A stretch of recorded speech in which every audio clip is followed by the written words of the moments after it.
Muy bien. Bienvenidos a su clase de histología. Bueno, ¿qué es la histología? Pues la histología es el área del conocimiento que estudia los tejidos de animales y plantas y su estructura. Los tejidos, ¿sale? Entonces, para conocer e identificar la característica morfológica, las características estructurales, morfológicas, estructurales de organización y función del organismo. Esto es de lo que trata la histología, de los tejidos que hacen estas estructuras de organización para que el organismo funcione adecuadamente. Viene del griego histos, que quiere decir mástil, telar, tejido, y logos, razonamiento y estudio. Estudios sobre los tejidos. ¿Qué son entonces los tejidos? Pues el conjunto de células. ¿Sale? La histología es una ciencia relativamente moderna porque ha evolucionado junto con el microscopio. Entonces, hasta que Hooke perfecciona el microscopio, se da cuenta que existen las células. Las células vienen de la palabra celda, o eso es lo que da a entender, porque lo que vio Hooke en el microscopio, en el primer microscopio, fueron precisamente celdas. Lo que vio fue el tejido de corcho, donde había estas celdas muertas. Ya después se dieron cuenta que estas células tenían algo adentro. Y fue conforme fue evolucionando el microscopio electrónico que nos hemos dado cuenta de cómo están estas células por dentro, que tienen organelos también, y que estos son los que hacen las funciones. En mis tiempos, pues solamente se creía que eran organelos, ¿no? Que eran aparte. Ahora podemos ver y podemos identificar que estos organelos no son más que repliegues de la misma membrana celular que hacen otras cavidades dentro de la célula, y esto es a lo que nosotros llamamos organelos. El desarrollo del microscopio facilitó la evolución de esta rama de la biología. Marcello Malpighi es considerado el padre de la histología, y Hooke en 1665 descubre cortes de corcho, las células o cela, cámara o habitación, y se descubrió que la célula es el elemento que constituye los tejidos.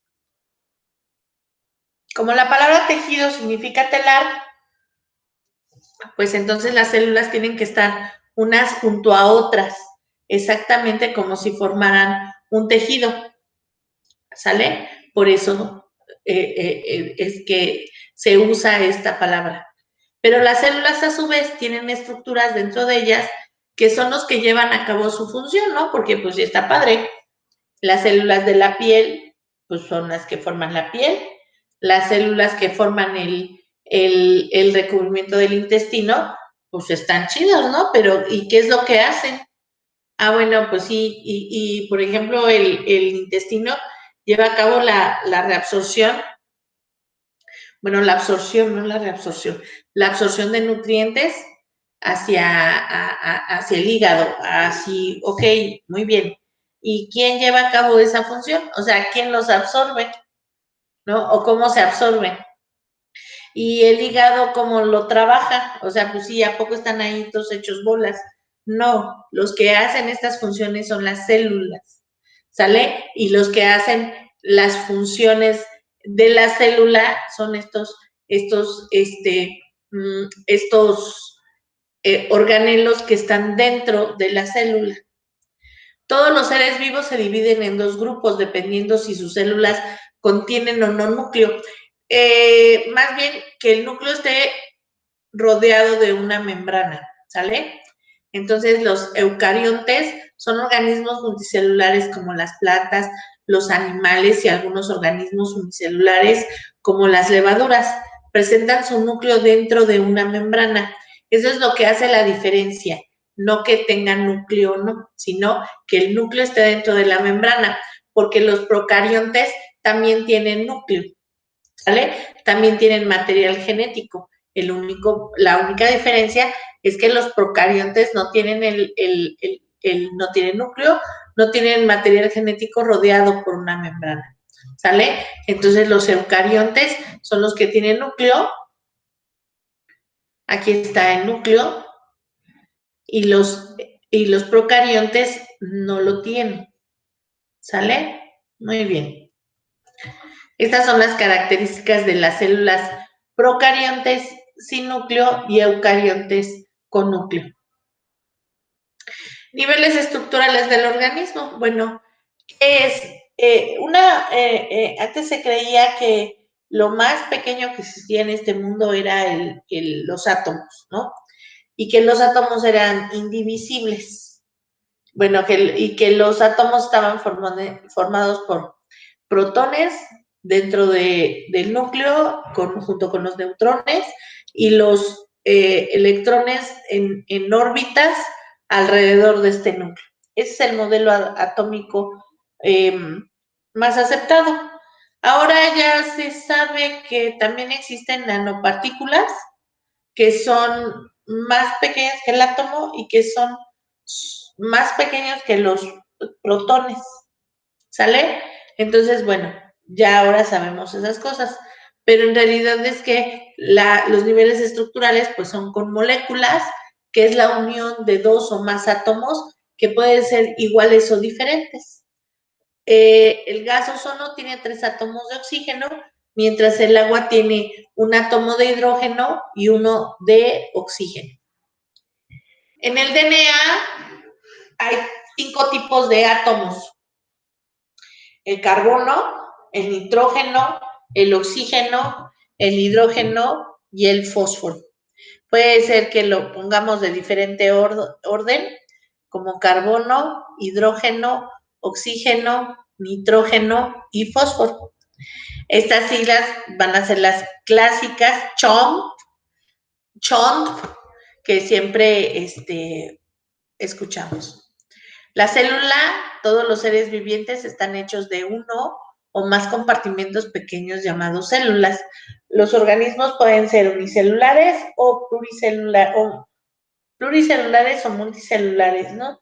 Y entonces, bueno, ¿cuáles van a ser los que tienen núcleo? La mayoría son los que son grandes, los que son más evolucionados. Son considerados como la unidad estructural básica de la vida de todos los organismos.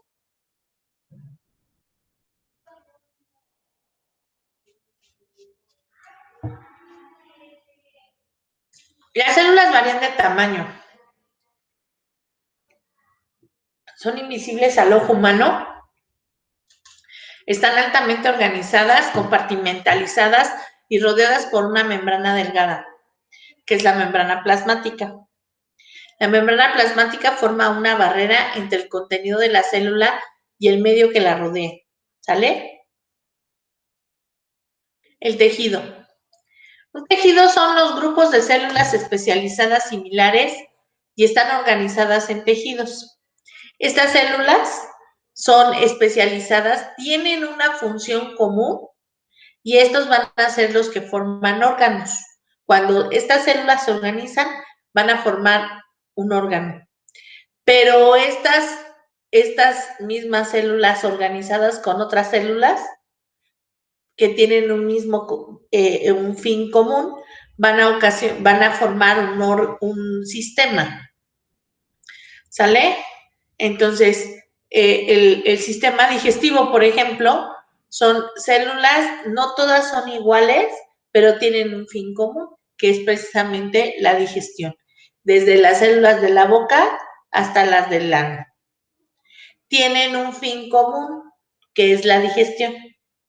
¿Sale? No es que hagan la misma función o sean iguales.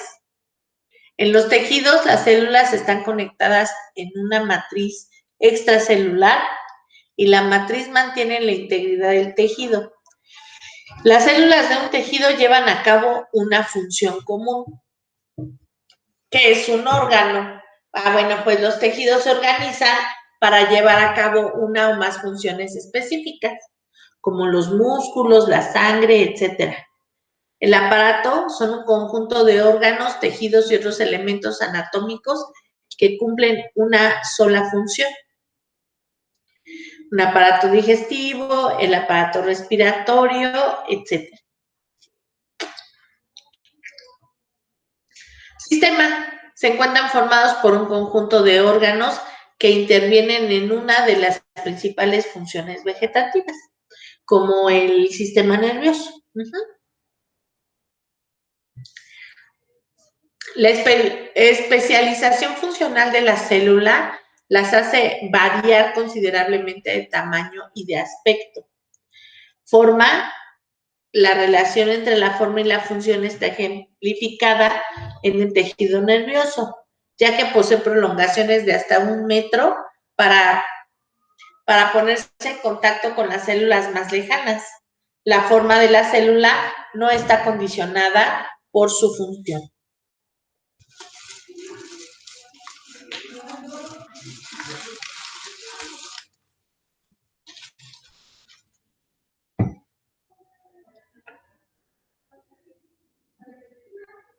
En un medio líquido, las células pueden tener una forma redondeada o esférica, como los eritrocitos en la sangre, pero los leucocitos pueden tener una forma irregular fuera de la sangre. Las células que se presentan en masa para formar epitelios tienen forma poliédrica por la presión que ejercen unas con otras.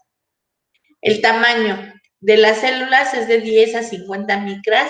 No se conoce con certeza las leyes que controlan o limitan su tamaño. El tamaño de un individuo depende del número de células, no del tamaño de estas. Las células musculares pueden medir varios centímetros y las prolongaciones del tejido nervioso hasta de 1 metro, pero su diámetro es microscópico.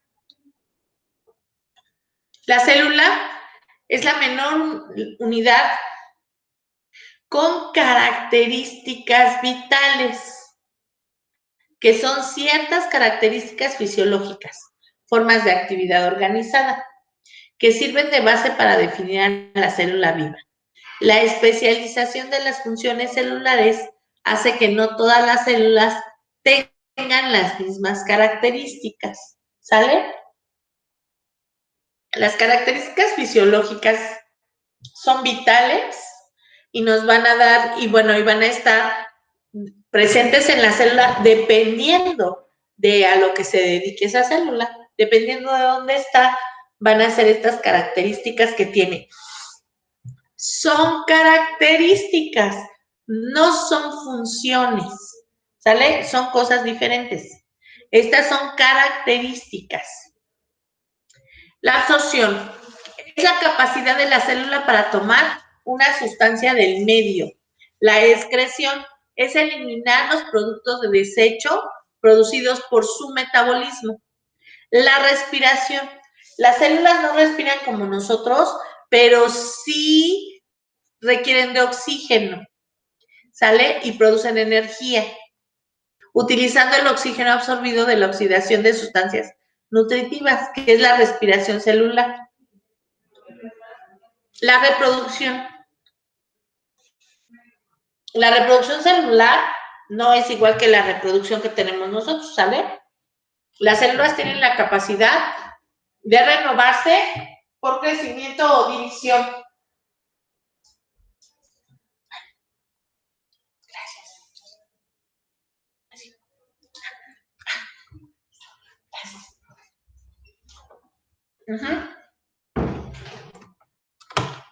Así.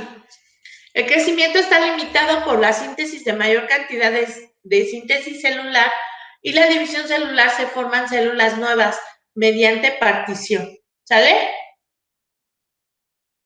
La irritabilidad, esta está muy presente en el sistema nervioso. De hecho, este tejido, vamos a ver que se va a mover a consecuencia de esta situación de la irritabilidad. ¿Sale? Entonces, un estímulo va a dar precisamente esta situación de irritabilidad, lo va a irritar para que pueda dar una respuesta. Esta irritabilidad es así como moverla o hazme caso o eso que necesita para poder tener una reacción, ¿no? Vamos a ponerlo así. Entonces es la capacidad que tiene la célula para reaccionar ante un estímulo. La conductividad. Una de las reacciones ante un estímulo es la formación de una onda excitatoria o impulso que se extiende desde el punto de la irritación hacia toda la superficie de la célula y otra, ¿sale? O sea, y la célula que está junto. Esto sucede en dónde? Por ejemplo, en el corazón. Un estímulo que se origina en el nodo auricular, en el nodo sinusal, es el que va a desencadenar esta onda excitatoria que va a pasar al nodo aurículo ventricular, que va a pasar al haz de His para llegar a las células de Purkinje o haz de His-Purkinje, ¿no? Y entonces, ¿qué va a hacer esta onda eléctrica? Bueno, pues va a viajar por todo el corazón. Una vez que llega a estas células, que son las que inician esta onda eléctrica, lo que va a hacer es que se va a comunicar con todas las otras células musculares para generar pues la contracción, ¿no? ¿Para qué? Para que la contracción y la relajación del músculo cardíaco, para que pueda bombear sangre y pueda mandarla al resto del cuerpo y también la pueda recibir, ¿sale? Muy bien. También el tejido nervioso tiene esta capacidad de conductividad. La capacidad de transmitir un impulso se llama conductividad.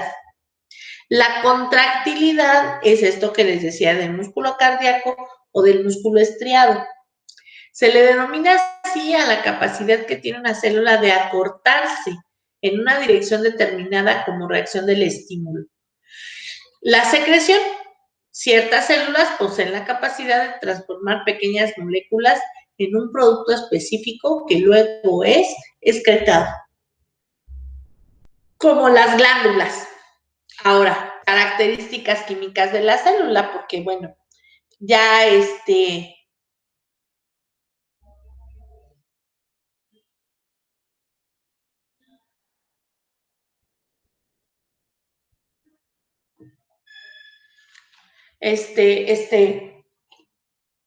necesario tener un conocimiento básico de la química celular para comprender la relación entre estructura, función química en el plano microscópico.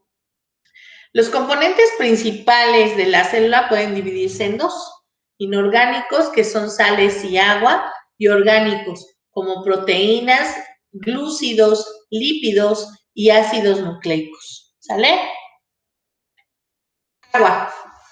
La mayor parte de las células está compuesta de agua, que actúa precisamente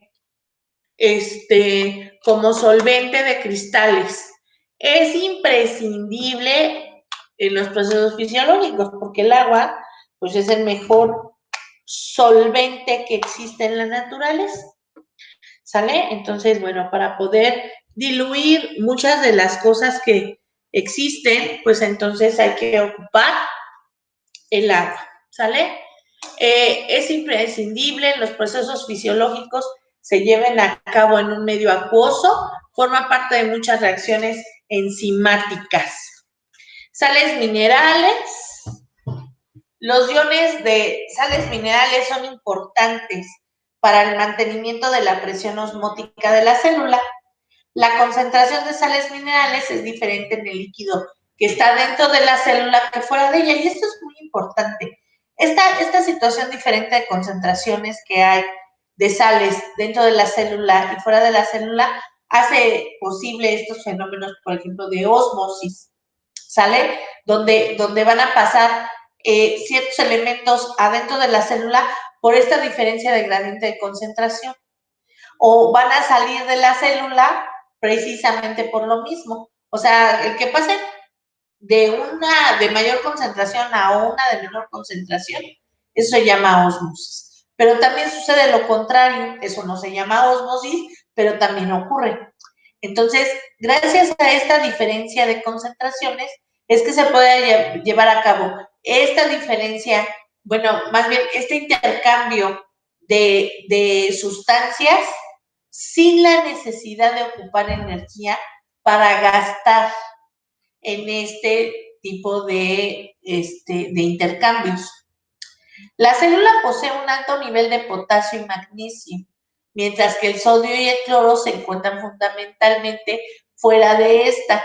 Y entonces, bueno, esto hace que se vaya a generar algo que se llama potencial de acción, que es precisamente la conversión de estas sustancias, de estos iones, a electricidad, ¿no? Y también van a ocasionar que se muevan o que se lleven a cabo otras funciones a consecuencia de esto que llamamos bomba de sodio y potasio, ¿sale? Algunos iones son indispensables cofactores para procesos enzimáticos. Ciertos compuestos inorgánicos están presentes en su forma no iónica, por ejemplo el hierro, que está ligado a la sangre, y es muy importante porque el hierro que está ligado a la sangre es el que ocasiona que se pueda fijar el oxígeno. Cuando el hierro no fija oxígeno, porque hay una hipoxia o hay una deficiencia en la concentración de oxígeno en la sangre, el hierro se empieza a volver tóxico. Las proteínas son responsables de la estructura de la célula y su contenido. Las proteínas están formadas por 20 aminoácidos distintos con un grupo amino y un grupo carboxilo. Por tanto, contienen nitrógeno. El nitrógeno ureico, el ácido úrico, la creatinina, pues la urea, tienen que ver precisamente con este grupo amino. Los hidratos de carbono son las moléculas más abundantes de la Tierra. O sea, y luego hay quienes dicen, creen inventar el hilo negro, ¿no? Y es que los chetos y los de Unicel es exactamente lo mismo, ¿no? Y entonces empiezan a ir escandalosos. Pues que nos están dando de comer, nos están dando de comer derivados del petróleo. Pues son hidrocarburos también, ¿no? De diferente forma en el espacio, pero también son hidrocarburos, ¿no? Pero esos son hidrocarburos, estos son hidratos de carbono, ¿no? Pero tienen componentes similares. Los organismos fotosintéticos transforman la energía solar en energía química que se utiliza en fabricar hidratos de carbono. Eso lo hacen las plantas. Todos los demás los tenemos que consumir en la dieta. En animales y plantas sirven como almacenaje de material energético. Son constituyentes de las paredes celulares. Son moléculas de reconocimiento que se localizan en la superficie de las células y que median la interacción celular. ¿Sale?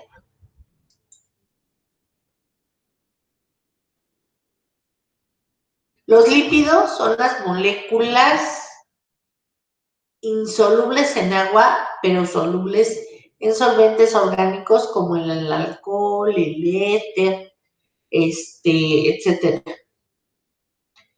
¿Qué hacen? Así, constituyen el 50% de la masa total de las membranas de la membrana celular.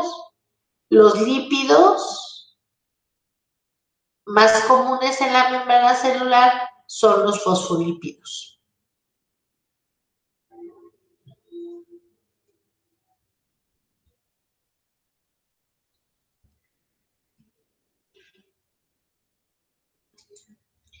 Están formados por un extremo polar hidrofóbico y otro polar o hidrofílico. Están formados por una cabeza polar y 2 colas de hidrocarburo que son hidrofóbicas. Las colas pueden ser saturadas con enlaces sencillos entre los átomos de carbono o insaturadas con 2 o 3 enlaces dobles en la cadena. ¿Sale? Entonces, bueno, vamos a ver cómo están conformados estas moléculas que forman parte de la membrana celular, que son fosfolípidos. ¿No?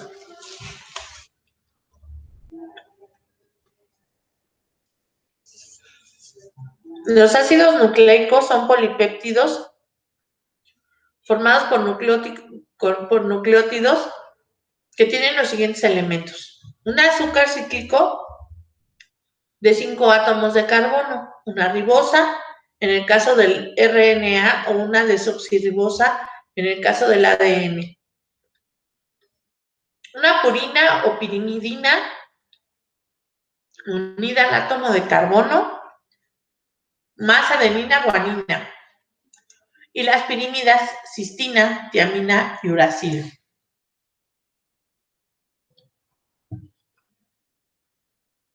Un fosfato que se une al fosfato por una unión fosfodiéster y es el responsable de la fuerte carga negativa que tienen los nucleótidos y los ácidos nucleicos. Las células eucariotas están altamente compartimentadas y cada uno de ellos tiene funciones diferentes. Y las membranas que los rodean están constituidas por fosfolípidos y proteínas diferentes. Su función de la membrana citoplasmática es separar, principalmente es esa, ¿no? Separar el contenido de la célula del ambiente que la rodea, pero tiene que formar nutrientes de sus alrededores, por lo que tiene que ser permeable. Tiene que tomar nutrientes de sus alrededores. Tiene que ser permeable, pero su permeabilidad es selectiva, no cualquier cosa pasa. La concentración de los componentes de dentro de la célula pueden controlarse. Esto se lleva a cabo a través de las bombas moleculares, canales y poros. Los lípidos se disponen en 2 capas llamadas bicapa lipídica. La mayoría de los fosfolípidos, la mayoría son fosfolípidos y se denominan moléculas anfipáticas. Cuando se colocan en agua, estas moléculas tienden a agregarse de manera espontánea, porque la cabeza polar es capaz de interactuar con las moléculas polares del agua. Las colas de hidrocarburo son hidrofóbicas y se agrupan porque son incapaces de interactuar con el agua. Muy bien. ¿Qué son los lisosomas? Son organelos delimitados por una membrana que varía de forma y tamaño. Son responsables de la degradación de varios componentes que ya no son útiles a la célula. Por medio de hidrolasas ácidas que tienen la capacidad de degradar casi todas las macromoléculas biológicas, como proteínas, lípidos, glúcidos, ácidos nucleicos, etc. Se consideran la parte esencial de un sistema intracelular de digestión. Los lisosomas primarios no contienen desechos membranosos. Los lisosomas secundarios contienen partículas o membranas que están siendo digeridas. El contenido enzimático se sintetiza en el retículo endoplásmico rugoso. Entonces, esos son lisosomas. El citoplasma. Pues sí, el citoplasma está limitado por la membrana celular que rodea al núcleo. La mayor parte de los procesos metabólicos de la célula se llevan a cabo en el citoplasma, pero son dirigidos por el núcleo. Está compuesto por una serie de elementos figurados, organelas o inclusiones suspendidas en una matriz citoplasmática. Ok.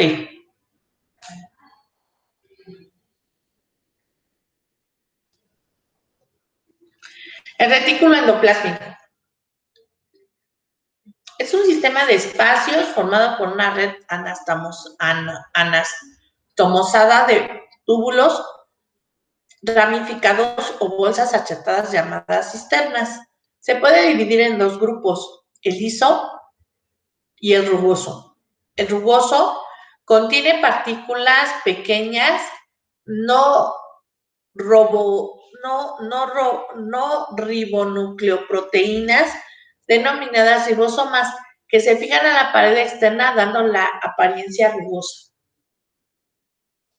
Se cree que son asientos de síntesis de las proteínas necesarias para el propio consumo de la célula, por ejemplo, para renovación de las membranas y enzimas que experimentan gran cambio. También para el aparato de Golgi, los lisosomas y endosomas, las vesículas de secreción y la membrana plasmática, así como todas las proteínas que serán secretadas al exterior de la célula.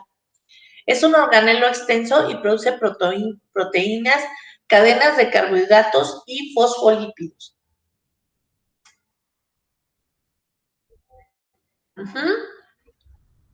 Ahí está el retículo endoplásmico rugoso.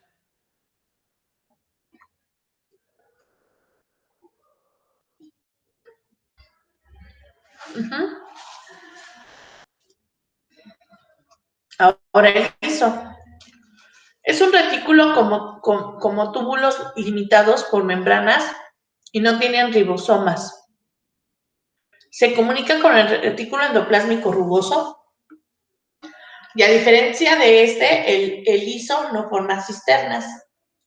En muchas células, dependiendo de su función, solo se encuentra un tipo de retículo.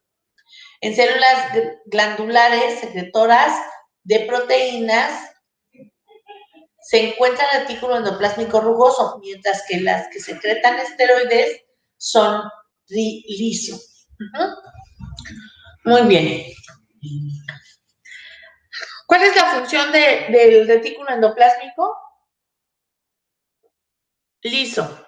La síntesis de hormonas esteroides, la detoxificación hepática de compuestos orgánicos, neutralización y eliminación de barbitúricos y etanol, por ejemplo, y gracias a un sistema de enzimas que transfieren el oxígeno, incluida la familia del citocromo P450. La liberación de glucosa a partir de la glucosa 6-fosfato de los hepatocitos. Secuestro de iones de calcio dentro del espacio cisternal, especialmente del músculo esquelético, para iniciar la contracción. La síntesis de lípidos para la membrana celular y la de otros organelos. Este es el liso y lo que acabamos de ver es del rugoso. Ahora el aparato de Golgi. Participa en la modificación y selección de las proteínas que vienen del retículo endoplásmico rugoso. Participa en la síntesis de carbohidratos. Se encuentra muy desarrollado en las células que secretan glucoproteínas y es muy pequeño en las musculares. Se encuentra en células que llevan a cabo una gran exportación de proteínas como los anticuerpos. Son cisternas aplanadas con rebordes amplios relacionados con vesículas y túbulos. Es principalmente una planta procesadora. Las proteínas recién salidas del retículo se modifican de manera esencial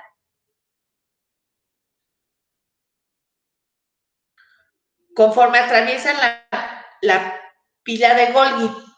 Las enzimas proteolíticas reportan parte de su longitud. Una vez que las proteínas atraviesan completamente el aparato de Golgi, están lisas y para ser clasificadas y enviadas a su destino vital dentro o fuera de la célula. Ok. Bueno.